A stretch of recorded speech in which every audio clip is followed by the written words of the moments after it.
bienvenidos a todos nuestros seguidores de Tribuna TV Podcast. Estimados seguidores, nosotros siempre hemos estado preocupados por todo lo que le pasa a nuestro país. Y hoy en día el tema haitiano ha desbordado todo a nivel social y económico. Nosotros hoy tenemos una entrevista especial con un asesor económico y una persona que es un conocedor de la historia, señores. Porque para nosotros saber este problema, tenemos que saber de historia antes de analizarlo con profundidad. Bienvenido, Bill Wall, a Tribuna TV Podcast, entre Giovannis. Entre Entre yo. Giovanni. Mira, un nombre pero oye, muy apropiado, Giovanni. Giovanni. Mira, es un gratísimo placer. Confieso que no conocía el programa, pero me siento como si hubiera estado aquí toda mi vida. Ustedes son muy acogedores y estoy fascinado con esto. Así que pregúntame. Bill, queremos empezar con el tema haitiano. Por eso quise Haitiano. hacer ese preámbulo eh, para saber, irnos desde lo más profundo hasta hoy en día. Ok. A lo mejor alguna de las cosas que he dicho la he dicho anteriormente, pero si nos vamos, por ejemplo, a los orígenes de Haití como país, vemos que es excepcional porque nunca fue la intención de los haitianos, a mi criterio, de crear un país. Ellos eran esclavos y eran como unos 400.000 esclavos y había unos 30.000 franceses y luego estaba el mestizo que era, vamos, la mezcla francesa y de origen africano. eh, Esa mezcla que se le daba pues un cargo superior o un trato superior los franceses al que le daban a los negros haitianos esclavos. Pero un país fundamentalmente de esclavos. Es un país que venían tribus de diferentes regiones de África, de Senegal, Doemí, a veces enemigos entre ellos, no hablaban los mismos dialectos. eh, un esclavo haitiano que traían, digamos, joven, 20 años, adulto, eh, duraba 8 años. El maltrato que recibía. Yo he visto dibujos de la época donde esas personas tenían no solamente los grilletes de las cadenas, sino bozales de hierro, De la época medieval. casi de la época medieval. Y no estamos hablando en el siglo XVII, siglo XVIII, y luego ya cuando ellos se independizan al comienzo del XIX, pero era que no podían ni siquiera, para que no comieran fuera de las horas de labor, eran de hierro. Y yo no he visto bozales de perro de hierro.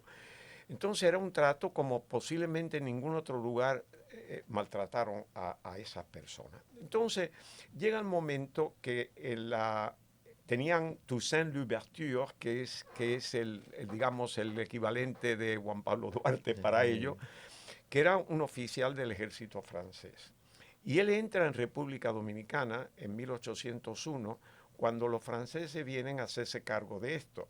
Porque los franceses, cuando reciben esto, en 1795, el Tratado de Basilea, ellos no se hacen cargo de la isla, sino que esperan un periodo y cuando la cosa se le empieza a complicar en Haití es que ellos vienen. Fuerte, ¿no? Entonces, Toussaint Louverture, que era un oficial, pues entra aquí en nombre de Francia. Francia ya estaba Napoleón, ya Francia con la Revolución Francesa de la libertad, de la equidad y de la fraternidad, que es el logo de la revolución, tardó un poco en dar a entender que eso se pasaba también a los esclavos. Pero se quedó medio en el aire, ¿no? Pero cuando Napoleón se hace cargo, él vuelve a la esclavitud, porque obviamente estas colonias, como Haití, que era la joya de la corona, le generaba la grande riqueza a Francia, pues le convenía tener la mano de obra que no le costaba nada, ¿no? Nada más que la comida y era muy pobre. Entonces Napoleón hace eso. Los haitianos, obviamente, el tipo como, digamos, Toussaint Louverture, un hombre educado, pues exige que los franceses le extiendan el mismo derecho que se le extiende a Francia a los haitianos, que es la libertad, la igualdad y la fraternidad. Lo que los franceses no entendieron o no quisieron entender es que cuando se hacen colonias esas colonias se identifican con la madre patria. Ha pasado en África y ha pasado en América. Automáticamente, como nosotros, la cultura hispana, los vínculos, ¿verdad? En Haití era muy complicado eso porque no había esa fusión, no había esa cuestión, sino eran esclavos y de diferentes lugares. Y ya venían como esclavos, porque lo traían de África capturado aquí como esclavo. O sea que se formó un país de esclavos. No fue que se esclavizó después, sino que ya venía. Entonces, y difícil entonces los esclavos entender que digamos, sus verdugos, ellos tienen que tener un lazo, digamos. No, vamos a ponerlo en la psiquis de esos esclavos. Sí, los esclavos, recuerda que con su verdugo, ¿verdad? Claro, su verdugo. No se identificaban con ellos, primero la raza, ¿no? También. Eso es lo primero. Lo segundo, que ellos mismos no hablaban el mismo dialecto entre sí. Por eso crean el creol, que es una combinación del francés, del español, de pimento, que es el idioma, de ejemplo, de las islas holandesas. Crearon una combinación, algo de inglés, y se formó un creol. Lo formaron ellos, porque no había otra manera de entenderse. Eran de diferentes tribus.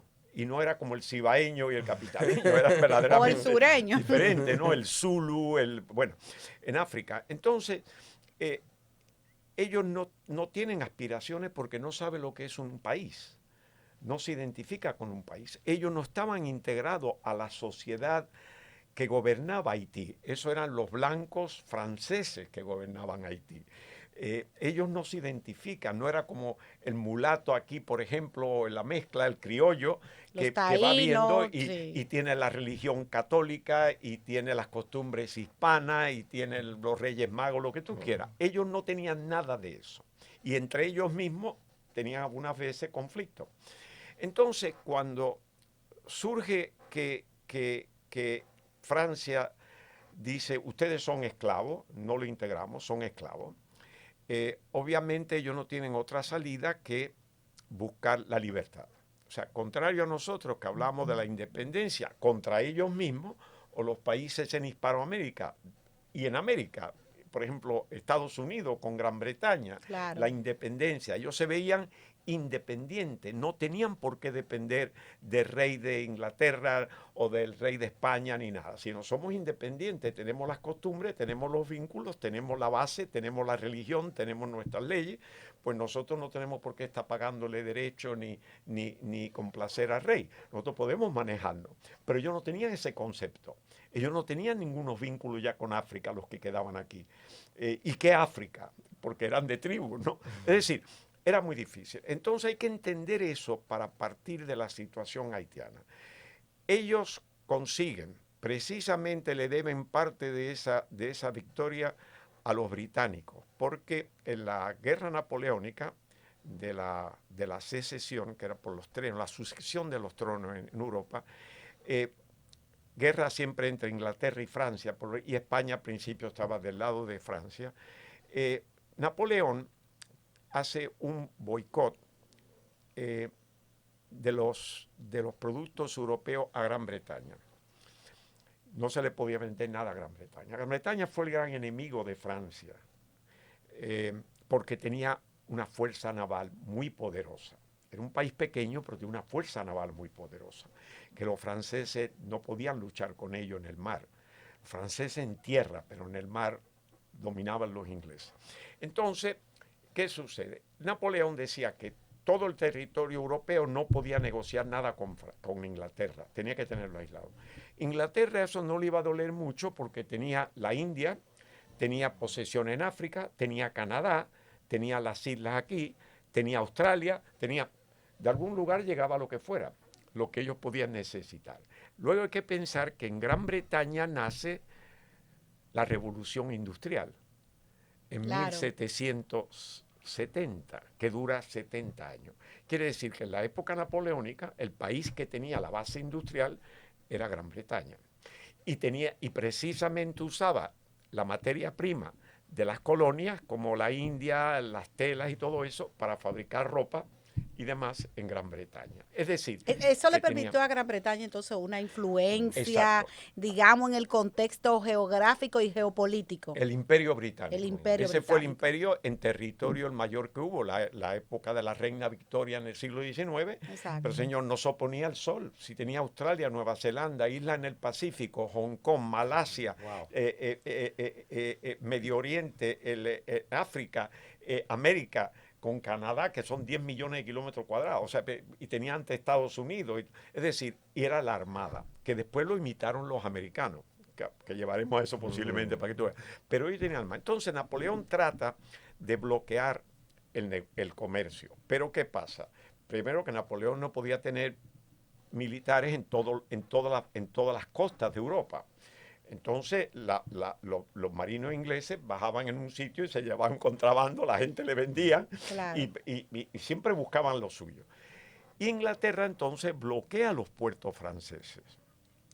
Y da la casualidad que en Haití se levanta Haití cuando están en guerra, y por eso cuando Haití se levanta en revolución todavía los franceses no pueden enviar tropas a Haití, porque estaban en guerra y no había manera que ellos salieran de los puertos. Estaban bloqueados por la flota británica. Y el único país que era aliado el aliado más viejo de Gran Bretaña en Europa es Portugal, no aceptó el mandato de Napoleón. Y de ahí viene que Napoleón le pidiera a los españoles que eran aliados el que le permitiera que el ejército de Napoleón cruzara España para atacar Portugal. Y el primer ministro de España, que era Godoy, entonces estaba Fernando VII de Rey, accede y tropas francesas entran en España y van hacia Portugal. Los ingleses envían tropas a Portugal y comienza la guerra de la península ibérica. Y en el año 8, esas mismas tropas francesas que estaban en España ocupan España, sacan al rey y ponen a José, el hermano de Napoleón, como rey de España. Y entonces España se alía con Inglaterra, que eso tuvo impacto en la historia dominicana. Entonces ya están Inglaterra y España juntos, cosa desconocida por muchos años, contra Francia. Y hay un tratado, el Tratado de Amiens, de 1802, que durante un periodo de aproximadamente 2 años hay paz entre Inglaterra y Francia. Y eso le permite a Francia enviar tropas a Haití bajo el mando de Leclerc, tropas que desembarcan en Cabo Francés, que es Cabo Haitiano, y en Samaná. Y por el norte entran en Haití. Y el único que se queda de apoyo en la parte esta, que era francés, era el general Ferrand, que después fue el de Palo Hincado, y se queda aquí, en la parte francesa. Entonces, esos franceses, que eran como unos 20.000 hombres, 20 y tantos mil hombres, llegan a Haití y muchos murieron de malaria, que el problema es la malaria, el africano la aguantaba, pero el blanco nada. Entonces, esa guerra fue muy cruel. Hay datos de que los franceses, para capturar a los haitianos que ellos detenían y se escapaban, le enviaban perros rabiosos. Wow. Y venían con tropas francesas los polacos, que eran aliados de Francia, y eso trataban mejor a los haitianos. Los haitianos, cuando capturaban a un polaco, le perdonaban la vida, pero a los franceses no. Finalmente derrotan a los franceses y ya había el periodo del Tratado de Amiens, se vence, o lo rompen, los ingleses lo rompieron realmente, y vuelve otra vez a bloquearse los puertos franceses. Quiere decir que las islas del Caribe, los ingleses capturaron todas las islas francesas del Caribe y no había manera que pudieran mandar tropas para acá. Entonces, Napoleón vende Luisiana en 1803. Tenían Luisiana en Estados Unidos y se la venden a los americanos. Él pensó que ya América no, él se concentró entonces en Europa. Tenía la guerra en la península ibérica y en el 12 se le ocurre invadir Rusia, que fue lo peor que pudo hacer. Pero Claro. él seguía todo su combate en Europa, dominando a Austria, dominando a Prusia, todo era eso. Y este mundo él lo abandona. Entonces, claro, en ese momento Haití, ya independiente, en su constitución, una cosa que aquí la hemos criticado mucho, habla de una isla indivisible. Pero el motivo se debió a que la esclavitud no se empieza a abolir hasta algunos países creo que fueron aquí, no sé si fue México en el año 20, pero Gran Bretaña en el 1807 le da instrucción a la Armada de impedir el tráfico de esclavos de África hacia acá. No a eliminar la esclavitud en estos territorios, pero que cortara el tráfico totalmente. Entonces, la Marina Británica en África Occidental impide que sigan trayendo esclavos para acá, aún para los territorios británicos. Y ya en 1833 es que, por ley del Parlamento, se elimina en todo territorio británico la esclavitud. Sin embargo, en Brasil fue en 1888 y en Estados Unidos sabemos que vino de la batalla de Gettysburg cuando el presidente Lincoln en su discurso famoso de esa batalla dijo que los esclavos en la Confederación eran libres. Y de hecho, esclavos negros fueron y formaron regimiento en el ejército de la Unión. Pero todavía hasta 1860. Y luego sabemos que en Estados Unidos, a mediados del siglo pasado, todavía había segregación en los estados sur, ¿verdad? Que no se podía la guagua, los negros atrás y los blancos adelante, y los baños, para un baño para los negros, otro para los blancos y cosas así. O sea que todavía existía ese. Pero entonces, ¿qué pasa? El haitiano, ya siendo independiente Haití, que nadie los quería, porque realmente eran todos negros, hablaban un idioma propio y no lo veía nadie como país. O sea que Haití se queda aislado. Pero el problema para ello era que el Haití que entrara en esta parte de la isla, que era francesa, era automáticamente esclavo. Y si salían de Haití y entraban en Cuba, era esclavo. Y si entraban en Jamaica, en esa época, era esclavo. Quiere decir que fuera donde fuera, era esclavo. Y entonces ellos en su constitución dijeron, la única manera que nosotros podemos dejar de ser esclavos en esta isla es que la isla entera sea una. Quiere decir que no venga ninguna potencia aquí a quedarse con la parte española, que después en esa época francesa, porque nos van a esclavizar. Entonces ellos pensaron, porque recuerda, ellos atemorizados de volver a ser esclavizados después de conseguir una llamada independencia que no sirvió de mucho. Para colmo, se rompen los vínculos con la madre patria, que para ellos no era madre, para ellos era el elemento cruel que lo tenía sometido a la esclavitud. No había vínculos de cariño ni vínculos de nada. Y como eso se corta y Francia entonces le pone una penalidad a Haití por haberse hecho independiente, una penalidad para cubrir las pérdidas de los dueños de las propiedades que tenían esclavos, por haber perdido ese comercio, le pone una multa de 150 millones de francos de esa época, que Haití vino a terminar de pagar en 1947. La refinanció con banco cuando no tenía recursos. Pero Haití, si lo analizamos, nadie se interesaba en Haití, como nadie se está interesando en Haití ahora. No había las riquezas que llamaban, era una cultura exógena al resto. Aquí imperaba la cultura hispana, o la holandesa, o la inglesa, o la española, pero bajo ningún concepto aquí no había la primera república independiente de africanos, de negros. Y digo africano no porque yo nací en África, estoy hablando de subsahariano, negro. Yo lo digo negro con orgullo porque no es una ofensa, pero la raza negra, de la cual se puede sentir orgulloso porque tiene muchos méritos en África. Pero bueno, el hecho es que se queda ahí.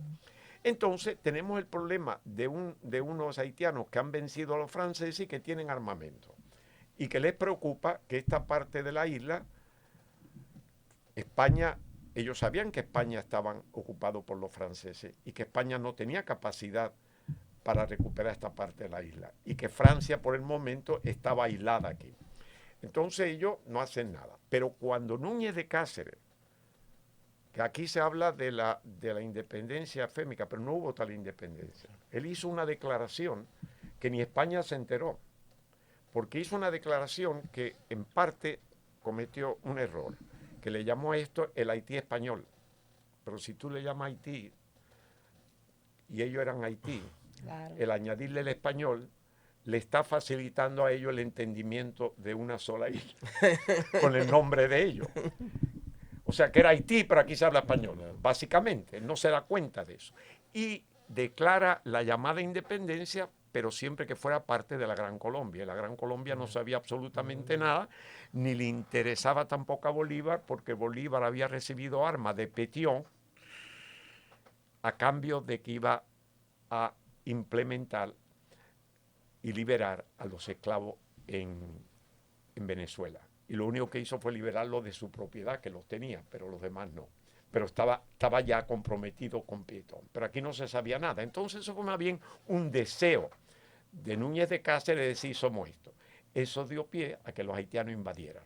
Sabiendo que los franceses estaban débiles, que aquí tenía Ferrán no más de unos 600, 700 hombres, todo en la capital, y que salían a patrullar por ahí a caballo, pero no tenía nada.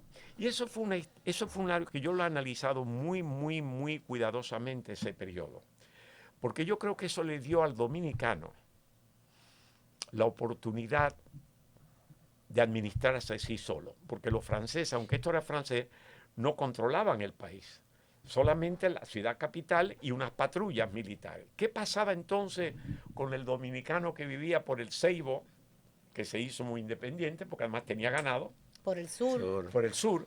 ¿Qué pasa con eso? ¿Cómo se administraban esa gente? Por supuesto que ningún francés entró allí, ni ellos hablaban francés, ni lo entendían. No había correo electrónico. Exacto. Para mí, eso fue donde el dominicano adquiere un sentido de independencia, o sea, de autoadministrarse, de resolver sus problemas y de seguir viviendo. Sin intervenciones. Nada, sin aspiraciones de país ni nada, simplemente seguir viviendo.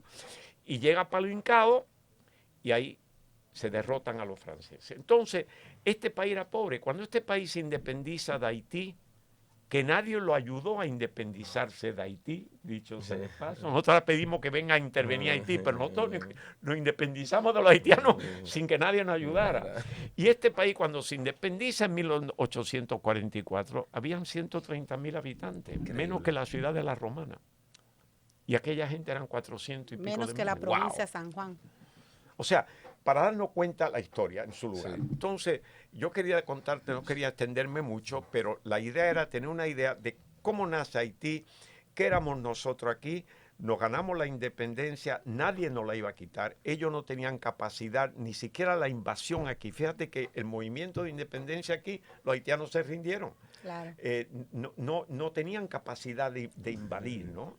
Lo hicieron para cuando estaban los franceses porque pensaban que el que cruzaba lo iban a cargar como esclavo. Pero, en fin, yo creo que es muy importante ver esa situación para partir de ahí a qué es lo que está pasando hoy. Ok, vamos a ir a una pequeña pausa y retornamos con esta interesante entrevista con Bill Wall. Adelante, director. Pero es que Duarte era una persona que independizó este país de los haitianos en 1844. O sea, eso fue un siglo diferente. Haití era un país diferente. Nosotros éramos diferentes. Nosotros éramos pobres, era poco. No, aquí no había grande gente.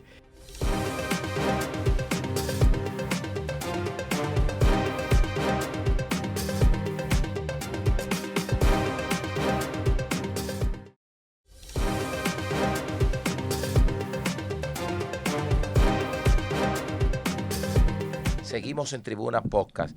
Bill, cuando observamos ese gran relato que usted hace sobre los orígenes de Haití, nos damos cuenta por qué hoy la República Dominicana se ha desbordado la situación haitiana y como que observamos que no hay salida. Mira, es que no lo estamos enfocando bien. Todavía yo siento que hay instituciones aquí que ubican la situación actual con la época de la independencia dominicana de Haití. Y decimos que Duarte, pero es que Duarte era una persona que independizó este país de los haitianos en 1844. O sea, eso fue un siglo diferente. Haití era un país diferente. Nosotros éramos diferentes. Nosotros éramos pobres, era poco. No, aquí no había grande gente. Y nos hicimos independientes, digo hicimos porque yo también soy dominicano, sin ayuda de nadie. Y lo pudimos hacer. Derrotamos a los haitianos en todas las batallas que tuvimos y nos independizamos. ¿Por qué tenemos hoy ese temor de que van a venir, que van a invadir unas bandas de Haití? Lo que tenemos que hacer aquí en República Dominicana es entender varias cosas fundamentales. Primero, el problema de Haití es un problema haitiano, que lo tienen que resolver los haitianos. Pero también, Billy, perdone que lo interrumpa, en ese sentido, los haitianos tienen que comprender que son ellos los que tienen que resolver su situación. Está bien, pero por ¿Verdad? eso, Porque nosotros sabemos que sí, como dominicanos y dominicanas, nosotros sabemos que los haitianos tienen que resolver su problema en Haití. Yo pienso que el propio Macron, el presidente francés, decía lo mismo. Los haitianos tienen que resolver ellos su situación. Entonces pienso que de repente a los haitianos se les educa pensando que la respuesta de sus problemas, de su situación, lo tienen en la República Dominicana. no es verdad. Mira, te voy a decir por qué no es verdad. Diga. Es que a los dominicanos se les educa que la situación de ellos está en Estados Unidos, porque tenemos más de 2 millones de dominicanos allá. Y todas las semanas va una yola para Puerto Rico. Es que se educa de que... No, lo que pasa es lo siguiente. Pero hay una diferencia, el dominicano no se cree que Estados Unidos le pertenece. Ni Estados Unidos. Pero el haitiano cree que República Dominicana le pertenece. Yo he estado en Haití, he hablado con altas autoridades en la época de Papa Doc y Baby Doc, y te puedo asegurar que ninguno, es más, le temían a Haití. No te olvides que en el año 37 hubo aquí el movimiento matanza. Perejil. Entonces, estemos claros, ¿ok? Yo estuve la primera vez en el 64, esto estaba cerrada la frontera, el Royal tenía sucursal allá y tuvimos un grupo de inspectores, yo era entonces el encargado de la inspección, tuvimos que buscar gente en Puerto Rico para llevarlo a Haití. Y me acuerdo que en el casino de Puerto Príncipe, 2 puertorriqueños y quien les habla, fuimos al baño y habían 2 haitianos en el baño. Y como estábamos hablando español, me dice el tipo en francés, obviamente, porque se dan cuenta que uno no habla criol. Y me pregunta que de dónde somos. ¿Y qué creen ustedes que a mí se me ocurre decirle? ¿Qué se le ocurre decir? Dominicano. Yo jamás en mi vida se me olvida la mirada de los dos. Una mirada de sorpresa, de temor, de confusión, y se quedaron mirando y se fueron. Y me dice uno me pregunta, ¿qué pasó? Digo, que le dije que éramos dominicanos. Me dice, pues tú estás loco, nos van a matar aquí. No. Lo que pasa es que el hambre que hay en Haití obliga a cruzar la frontera. Si nosotros vemos Estados Unidos, donde supuestamente hay 11 millones de ilegales, mayormente de América Latina, vamos a creer lo mismo que pensamos. ¿Quién ha dicho que en Haití se educa? Es que el que tiene hambre busca donde sea y viene para acá, porque es cruzar la frontera. ¿Quién es el que permite que entren los haitianos aquí? No, los dominicanos. Ok. Entonces, realmente tenemos que entender que esas personas no vienen aquí violentos, no están cruzando la frontera pegando tiros. Vienen a comer, que tenemos que simpatizar, ¿no? Porque hasta cierto punto, no quiere decir que no se controle, porque hay que controlarlo, pero hay que entender que tenemos dominicanos en el exterior, que si los 200,000 ilegales que se creen que hay en Estados Unidos nos lo envían mañana, nosotros vamos a tener un problema serio aquí. ¿Y por qué en Puerto Rico no le dicen los puertorriqueños, los americanos que intervengan en este país? Porque ellos reciben a los dominicanos en Yola por ahí que entran por las playas, porque yo he visto, en fin.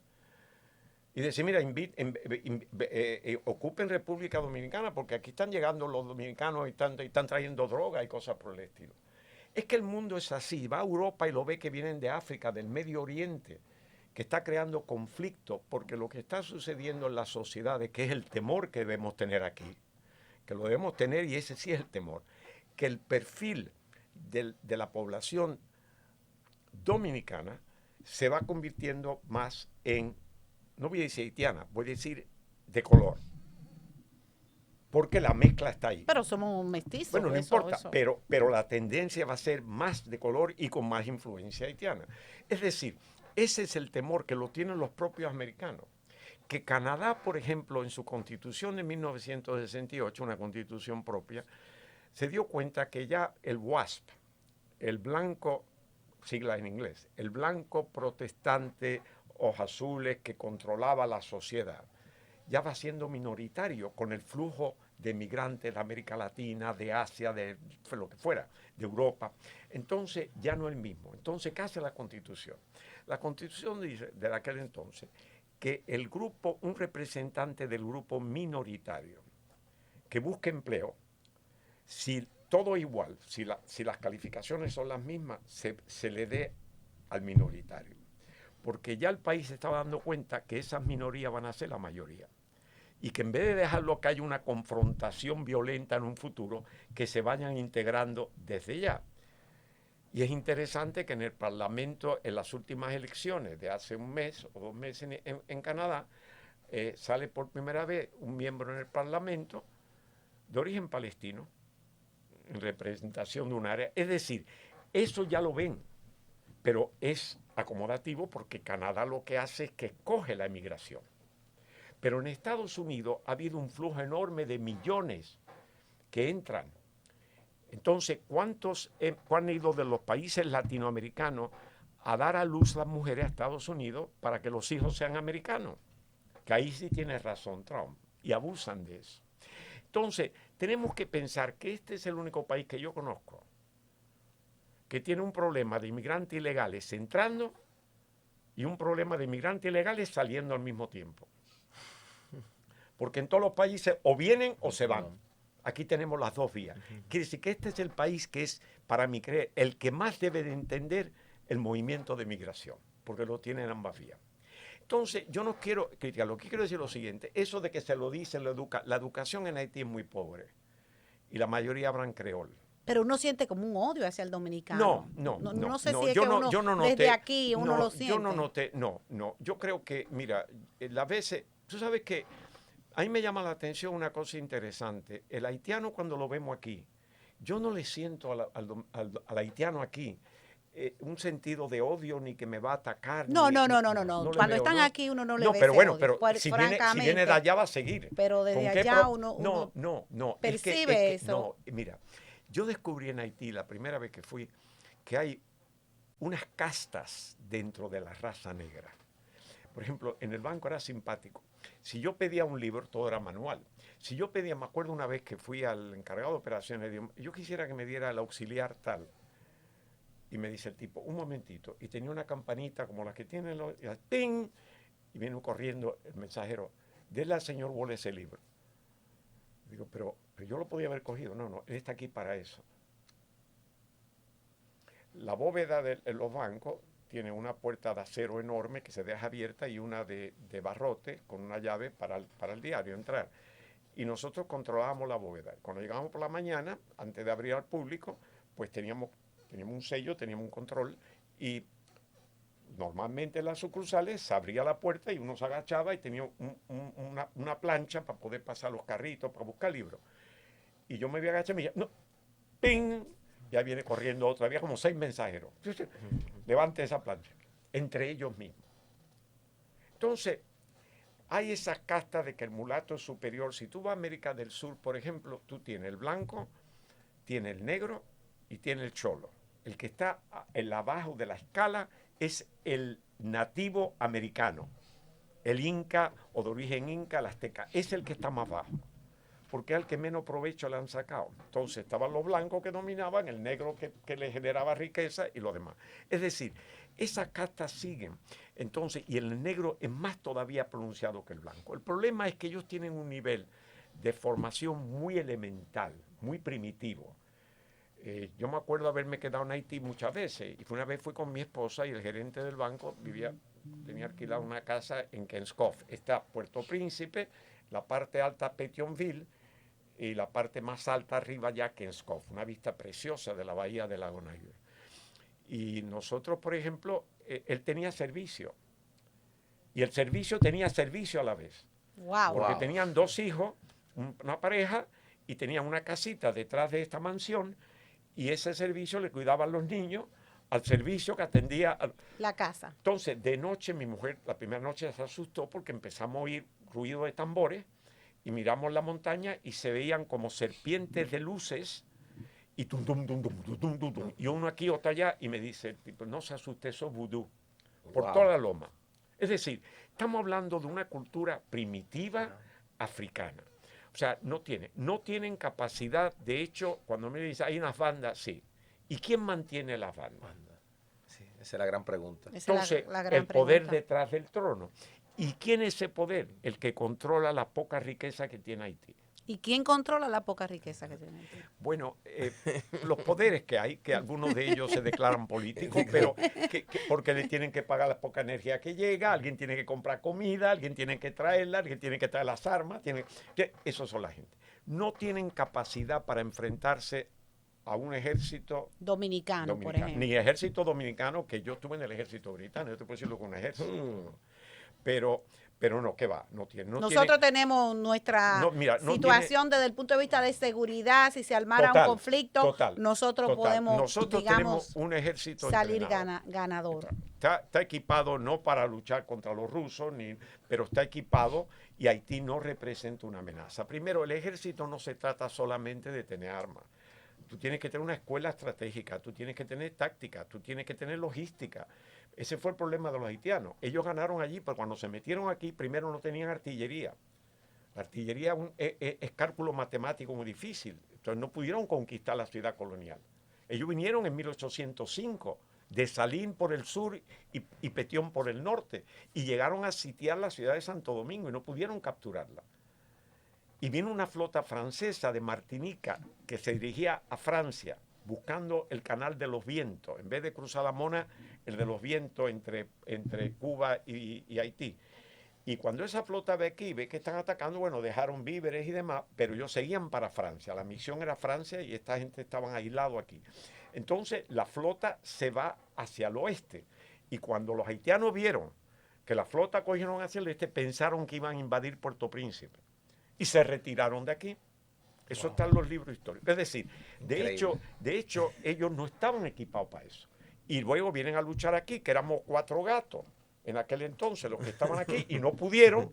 O sea, no, lo que te digo, el temor que se ha creado, yo no lo entiendo. Sí. Como que hay una confabulación internacional que tiene unificar la isla.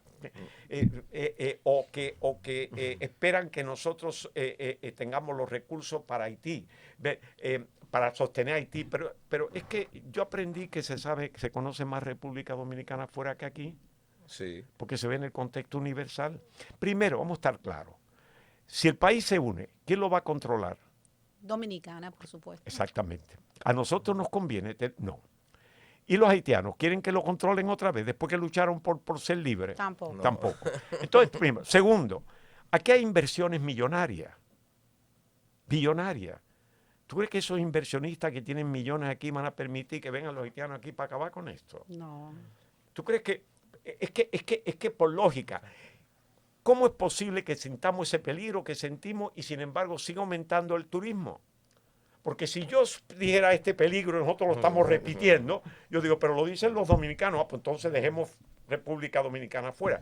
¿Por qué tenemos todavía inversiones extranjeras de más de 4.500 millones anuales, inversiones directas, y siguen aumentando? Increíble. Si estamos en peligro, si van a venir a conquistarnos aquí. O sea, hay una serie de señales. Pero hay una situación. Hay una situación. El problema es que Haití es un dilema muy serio para las potencias. Lo probaron cuando la MINUSTAH, no van a llegar a ningún lado. Haití lo que tiene que haber, a mi criterio, y es triste que yo diga esto, caracoles, pero lo voy a decir, una guerra civil. Tiene que ser entre ellos. Todos los países nosotros hemos tenido conflictos civiles. Tiene que ser una guerra que el pueblo se levante, limpie y entonces va. Pero recuerda que el que intervenga en Haití tiene que pensar que tiene que poner muchos miles de millones de dólares para que ese país se sostenga como país. Y eso no es cuestión de los americanos, que es como el mundo virtual. Eso es cuestión de años y décadas. Hay que educar, hay que crear conciencia, hay que crear sentido de país. Hay que crear un Estado. Un Estado. Por eso se ha quedado así. Vamos a ir a una pausa y vamos a retornar a nivel internacional. Nos vamos de la República Dominicana. Adelante, director. Estados Unidos, evidentemente, tiene capacidad mundial. Ellos tienen una armada que puede intervenir con 10 portaaviones. Cada portaavión puede llevar 80 aviones, puede intervenir en muchos sitios. Tienen muchas bases en Asia importantes, estratégicamente ubicadas, como tenía el Imperio Británico.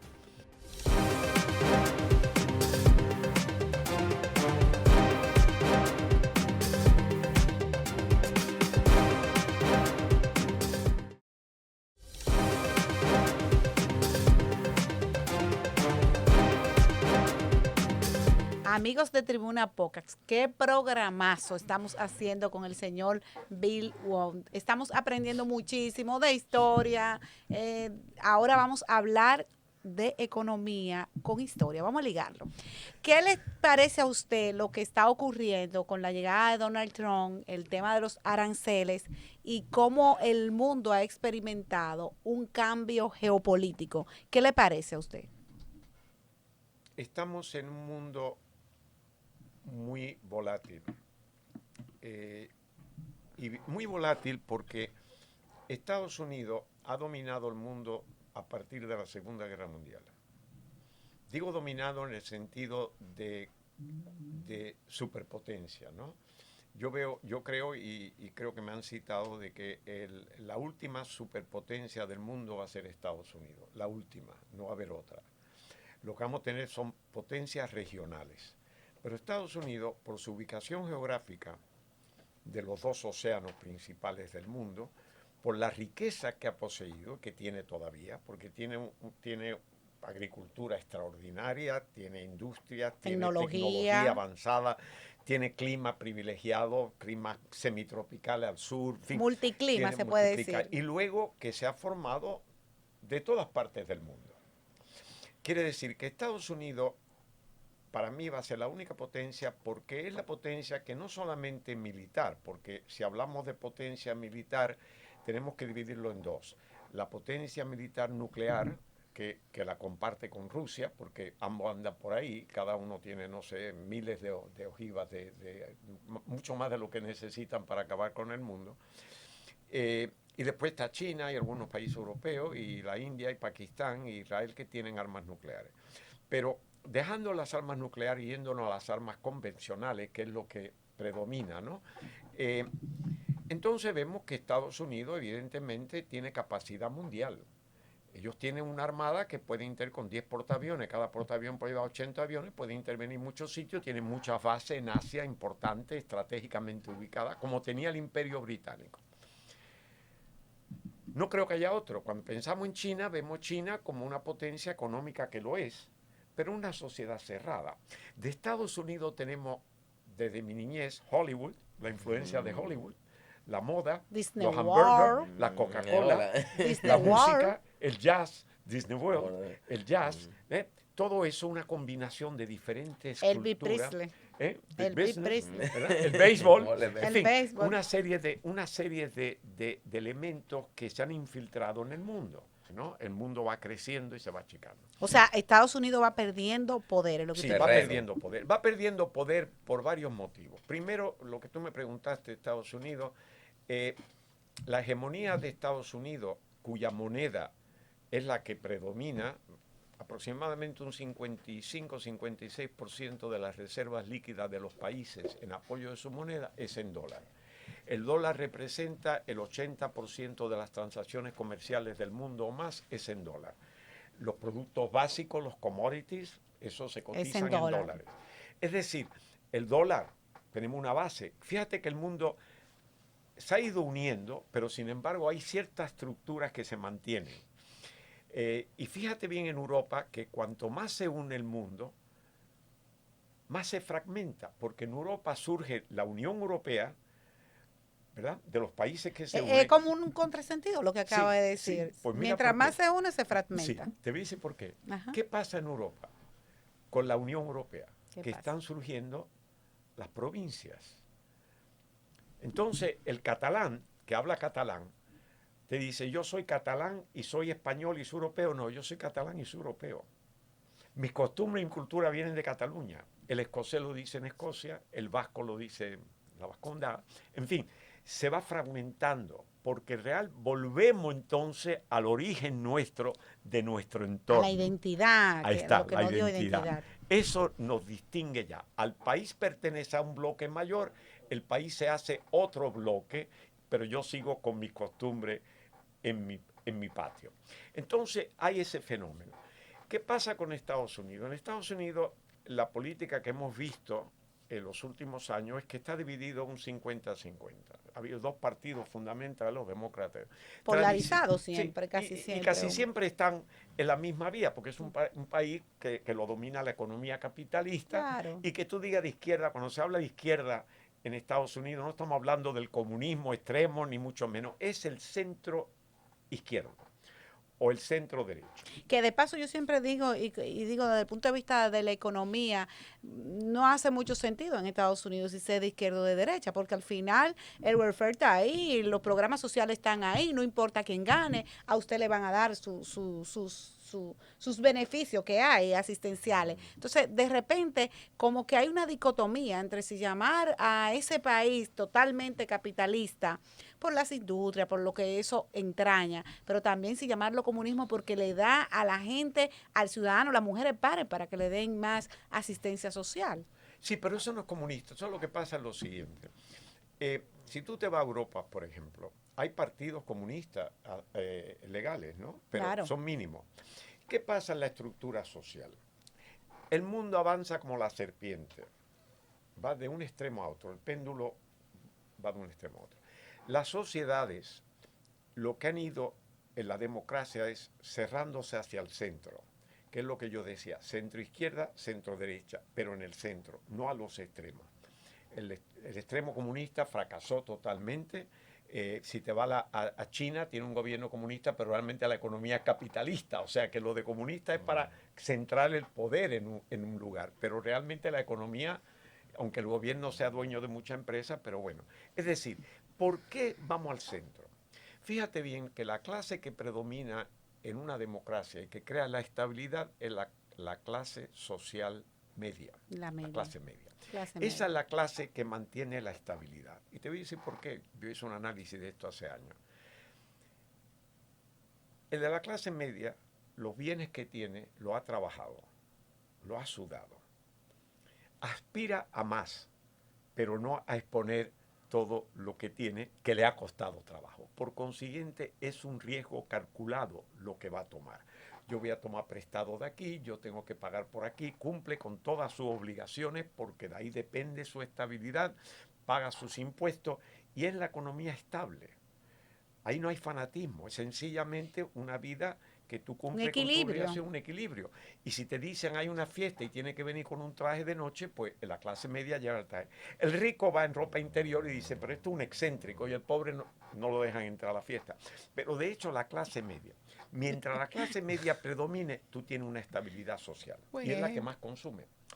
Si nos vamos, por ejemplo, a Estados Unidos está utilizando el nacionalismo como algo patriótico. Y el nacionalismo realmente se lleva muy dentro. Ser nacionalista es cumplir con las leyes, siempre que las leyes sean aceptables. Si no, la democracia te permite pues votar por otro para que sea mayor. Y si mantiene la clase media, entonces tú eres estable. Nunca hemos estado de acuerdo, pero tú eres estable. Entonces, si tú te vas a lo extremo y empiezas a decir que este izquierdista y que le están dando cosas gratis para no trabajar. Sí, se ha exagerado la nota. Canadá, por ejemplo, es un país donde no tiene cobertura social. Tú pagas tu impuesto y tú tienes medicina gratis. Y la escuela, que es el sexto sistema mejor del mundo escolar, es gratis. Entonces, francamente, se dice, ¿y quién gana mayormente? Los liberales. No los comunistas liberales. Entonces tienen los liberales y los conservadores. El conservador es más tradicional, se asocia más como los Estados Unidos, los republicanos, con el sector empresarial, el sector grande, y los otros con los trabajadores, porque realmente los derechos del trabajo y los sindicatos, pero a final de cuentas todo el mundo está buscando el dólar, así que no hay tanta diferencia. Pero cuando tú traes una persona como Trump, que viene, identifica deficiencias, que las tienen los Estados Unidos. Claro. Porque hay Estados Unidos, si los juzgamos por Nueva York o por San Francisco, California, son muy cosmopolitas, con unas ideas mucho más liberales y mucho más amplias. Pero si te metes en la faja central, el cordón tradicional, ahí, mi hermano, el redneck, eso es algo impresionante. Todavía están en un mundo que ni hablan, ni saben. Es decir, esa franja ultraconservadora es lo que Trump buscó, dándose cuenta que los demócratas se le había ido la mano. Como no es que yo vaya a crear aquí un conflicto, pero por ejemplo eso de que el GBTL, vamos a respetar esos derechos, pero tampoco vamos a confundir de que realmente hay dos géneros en el mundo, el femenino y el masculino. A partir de ahí ya son preferencias, inclinaciones que la ha habido toda la vida. Entonces, pero hay dos fundamentales para no confundir, porque un muchachito de 7, 8 años, una muchachita la va a confundir con esto de qué, porque no sabe lo que está hablando. Entonces, sí, pero hay maneras de hacer las cosas también. Si se ha ido de la mano, porque tú tienes un Puerto Rico, por ejemplo, donde tienes los cupones de comida, porque yo viví en Puerto Rico también, los cupones de comida que no te obliga a trabajar, tiene el Social Security puertorriqueño y después si usa el apellido de tu madre en Nueva York, pues también lo cobra en Nueva York, en Puerto Rico con el nombre de tu padre, allí con el nombre de la madre, Cobra los cupones doble, de comida, cobra doble. y entonces tú te sientas, cuando yo venía del banco a trabajo en mi casa, tenía que pasar por el Llorén Torre, ahí en Santurce, que son casas de trabajadores, de obreros, y ahí estaban todos jugando al dominó y con tronco. Pero es que no hay que trabajar. Y yo iba al supermercado y con los cupones de comida, pues tenían jamón serrano y yo no lo Y usted compraba trabajando, porque, y usted trabajando. trabajando. Entonces, eso se fue del ámbito. O sea, un descontrol. Entonces yo entiendo, pero la forma en que lo está haciendo y el ego personal que tiene, él tiene un ego personal que supera el nacionalismo. Él le satisface que le den el honor de él hacer las cosas. Recuerda que antes de salir electo decía que él iba a acabar con la guerra de Ucrania antes de asumir el poder en 24 horas. Increíble. Todavía está. Entonces, ¿comprende? Entonces, es un hombre que es fácil de manipular, porque cuando él va por el ego, tú lo único que tienes que hacer es alabarlo. Y ya, por eso hoy Putin es su amigo, el otro día no porque no le hizo caso, el otro es no sé qué. Se le ve esa volatilidad en la toma de decisiones. Y ha creado un desajuste total porque el mundo no sabe para dónde va. Él es un negociante de poder, no es un jugador de ajedrez. El mejor negociante es un jugador de ajedrez. Claro. Pero él no es de ajedrez. Porque en el ajedrez usted calcula el movimiento de las fichas y el resultado de ese movimiento. Y cada ficha tiene limitantes. Exacto. Entonces usted sabe jugarla y usted sabe dónde poner y está atacando y defendiéndose simultáneamente. Él no. Él prefiere las negociaciones bilaterales porque él va de la fuerza, ¿verdad? Yo soy el poder. Yo soy el poder. Entonces ya de antemano tú vienes acomplejado.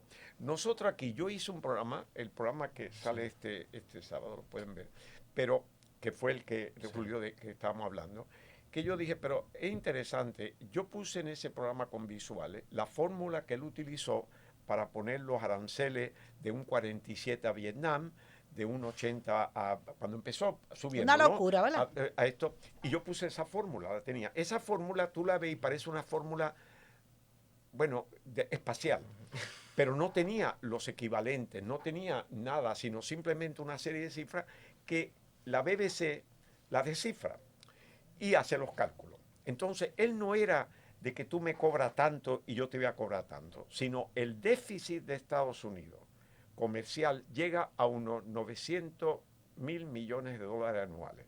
Ese es el déficit. Y él buscó una fórmula de poniendo a la China 125, 145, al otro no sé qué, para eliminar ese déficit. No es así que se hace.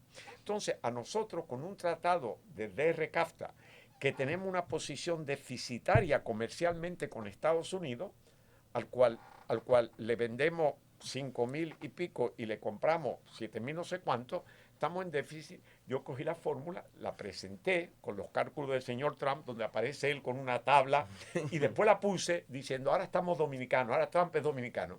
Vamos a poner la fórmula esta. Y tú sabes lo que nosotros teníamos que haber cobrado a Estados Unidos por las importaciones, un 37%. Increíble. Usando la misma fórmula que ellos estaban usando para los demás. Y a nosotros que tenemos un tratado, obvia el tratado y nos pone un 10%. Dios. Pero señores, sí, y yo dije... Pero ahí es que yo digo, no entiendo, porque ahí el desconocer el tratado, digamos, está desconociendo el tema de derecho internacional, porque si hay un tratado entre dos países... Pero Giovanni, él no cree en el derecho internacional. Entonces, fíjate bien cuál es el dilema. Si él no cree en el derecho internacional, si se ha retirado de la Organización Mundial del Comercio, que se fundamenta en los derechos internacionales, el DR-CAFTA la ley que puede utilizar, no puede utilizar la ley del Estado de Nueva York. Tiene que utilizar, y no puede utilizar porque no existe una ley internacional. Lo que existe es el Tribunal Internacional para dirimir de arbitraje.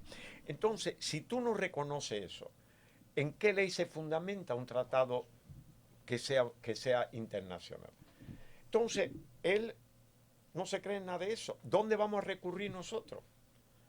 Y además no recurrimos nosotros porque ningún país se ha quejado, porque todo se hizo para venderla a los Estados Unidos. También. Todavía creemos aquí, que yo no lo concibo, que nosotros nos vamos a beneficiar porque tenemos nada más un 10% y China tiene un 30% y el otro va a tener un 40% y nosotros van a venir todo el mundo aquí para fabricar aquí, para vender a los Estados Unidos. Pero señor, si Mr. Trump quiere que todo se fabrique en los Estados Unidos, ¿cómo va a permitir que vengan aquí para que nosotros lo llevemos aquí? Es que no entendemos. Pero además yo me pregunto, ¿por qué la República Dominicana no ha hecho, digamos, la debida diligencia para que el comercio no sea nada más con los Estados Unidos? O sea, hay América Latina y el Caribe, hay países como Colombia, Costa Rica, Panamá, Uruguay, Paraguay, el Mercosur, no sé, whatever organismo internacional. Chapó. Ese es el punto. Nosotros ni ningún país puede depender de uno solo. Podemos depender más de uno que de otro, pero no depender de uno solo. Estamos muy dependientes de Estados Unidos. Nuestra moneda, dólar. Nosotros no hemos bajado la tasa de interés aquí porque los Estados Unidos no han bajado la tasa de interés. Y si nosotros bajamos... Y el contexto nuestro debería ser bajar la tasa de interés. Sí, pero si bajamos la tasa de interés, puede haber una fuga de capital, si los americanos empiezan a pagar más. Pero usted sabe qué pasa, y yo he sido una banderada de que el tipo de interés aquí debería bajar, porque aún Donald Trump llegando a la presidencia se quejaba mucho y dijo que iba a tratar el tema de bajar las tarjetas de crédito, que usted sabe que son préstamos.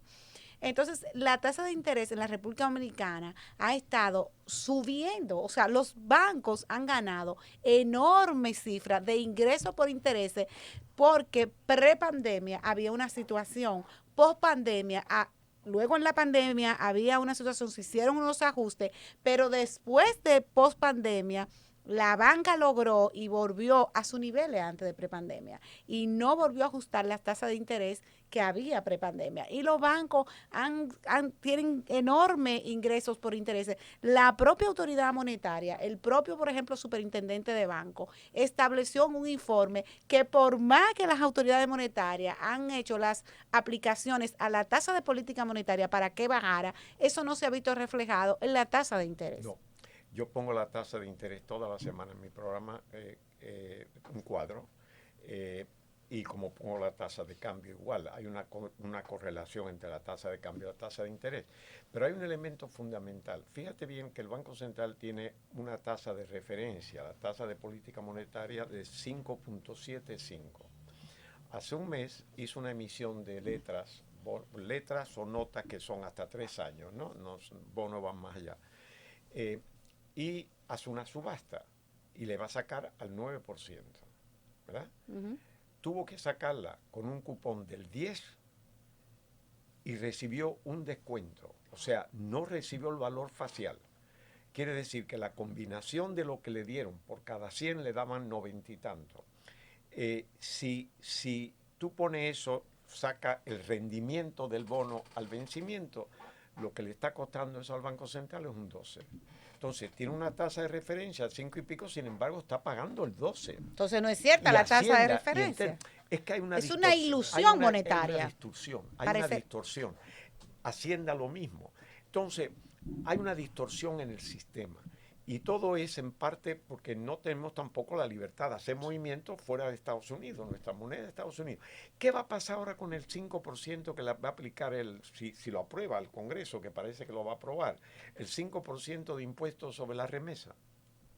Increíble. Bueno, la remesa se va, la gente o va a hacerlo vía transferencia, esa remesa de una cuenta que yo tengo en un banco a otra cuenta, para no pagar el tema de la remesa como tal, o las personas van a dejar de mandar, van a disminuir la remesa. Porque si yo mandaba 200 pesos, $200, y me va a cobrar un 5, yo voy a mandar 195. Exacto. Para cubrirme con los 5. Exacto. En primer lugar, si tú eres ilegal, en Estados Unidos tiene un problema, porque tiene que ir a un banco y si te van a preguntar la documentación, porque No la tú le mandas tiene. dinero, no la tiene, entonces va a venir menos. Por otra vía no, porque existe el control del lavado de dinero para que no se pueda hacer, ni van a traerlo en billetes tampoco. No, porque puede- tú no puedes pasar ese- más de $10,000 por Exacto. el Entonces, aeropuerto. tiene un problema. Quiere decir que, y eso interesantemente en un programa, voy a decir aquí un programa, con Julito Sí, sí, Jacín, sí. en la revista 110, el día antes, se lo sugerí yo, el día antes de las elecciones en Estados Unidos.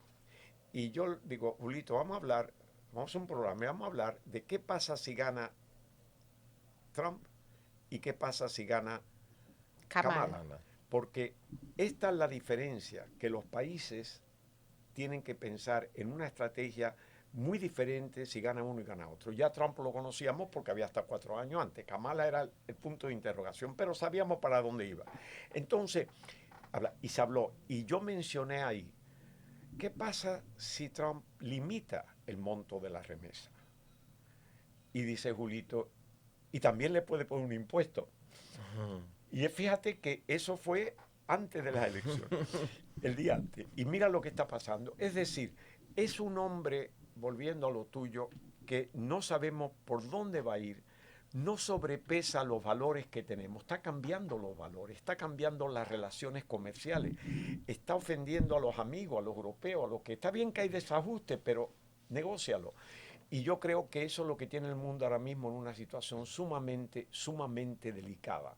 En Estados Unidos, si aprueban que está en el Congreso ahora mismo, si aprueban el presupuesto donde él reduce los impuestos, Donde él aplica los impuestos a la remesa. va a venir, la aplica sí, pero se lo va a quitar a las empresas. Y él cuenta con lo que va a cobrar los aranceles, pero uno piensa que si hay aranceles van a venir menos productos, va a haber menos recaudación en aduanas. Entonces, ¿qué puede venir ahí? Puede venir una inflación en Estados Unidos.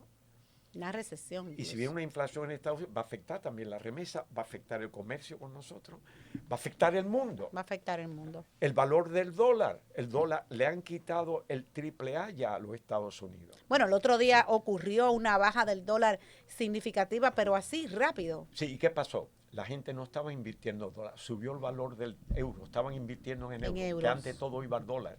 Y Estados Unidos, las 3 calificadoras que son las más grandes del mundo, que es Standard & Poor's y Fitch, ya la habían bajado de AAA a AA.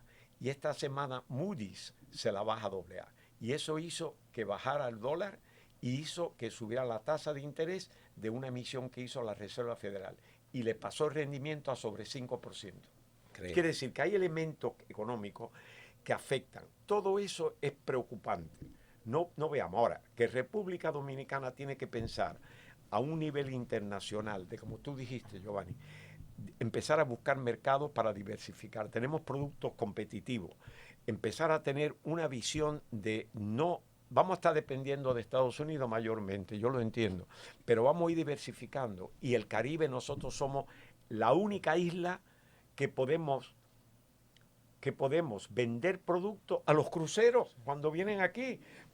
Vegetales frescos, pollo, huevos, se pueden abastecer, Pescado, podemos exportar. no sé. Cuba estamos exportando, las islas no producen nada y tienen turismo que tienen que darle de comer. Es decir, podemos ver que nosotros en el centro del Caribe como estamos, con la economía que tenemos, la estabilidad social, hay desajustes que también hay que corregir, la desigualdad, pero tenemos una base para poder ir expandiéndonos y concentrarnos en nuestros problemas. El haitiano ilegal en territorio dominicano es un problema de los dominicanos y tenemos que resolverlo. Con mucho cuidado, con mucho talento, resolverlo. El problema de Haití no lo vamos a resolver nosotros, nadie espera que porque saben muy bien que no tenemos capacidad, ni mucho menos. Pero si mañana tuviéramos un peligro, que los haitianos pueden entrar aquí, yo les garantizo a ustedes que en este lado de la frontera tendríamos el apoyo más grande de los yanquis,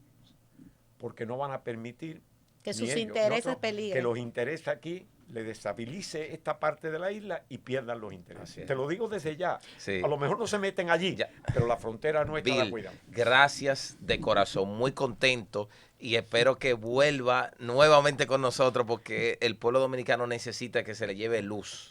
Ha sido extraordinaria su participación, Bill. No, hombre, gracias. Mira, yo comparto lo mío. No todo el mundo está de acuerdo, Sí. ni yo sé que no. Yo a veces mismo me contraigo, me busco otras cosas y descubro. Pero ha sido un placer estar con ustedes. Seamos realistas, este país tiene un gran potencial. Tenemos una situación privilegiada. No perdamos el enfoque, ¿no? Sigamos donde vamos, haciendo lo que hay que hacer, pidiendo que sí, que ayuden a Haití, que Haití. Eso es una historia que tenemos que hacerlo. Ya vemos que no hay mucho interés, pero sigamos. Y seguir con lo nuestro. ¿Cuál es nuestro plan? Porque Haití va a estar ahí por mucho tiempo. Nuestro plan, ¿qué es lo que nosotros tenemos que hacer? La frontera, cuidarla bien para controlar lo que hay. Perfecto, eso nos compete a nosotros. Y luego desarrollar el potencial. Aquí tenemos jóvenes, señores, que se van del país y consiguen empleos fabulosos fuera. Nosotros los necesitamos aquí. Tenemos que también pensar por qué se va el dominicano del país. ¿Por qué se va? Y buscarle la vuelta para que no se vayan, crear las condiciones para que se queden en su país. Porque aquí se necesita, ese es el futuro del país. Entonces, si hablamos de un plan del 36, necesita la juventud y tenemos que formarla, la educación, en fin, todo eso. Este país tiene... Yo estoy aquí por eso, porque es que es un país joven que tiene mucho potencial, pero no perdamos el camino. Tengamos un camino y lo demás son cosas que suceden, que uno la va resolviendo hasta punto y se maneja. Así es. Gracias, Bill, de corazón, y a todos nuestros seguidores de Tribuna TV Podcast. Será hasta una próxima entrega.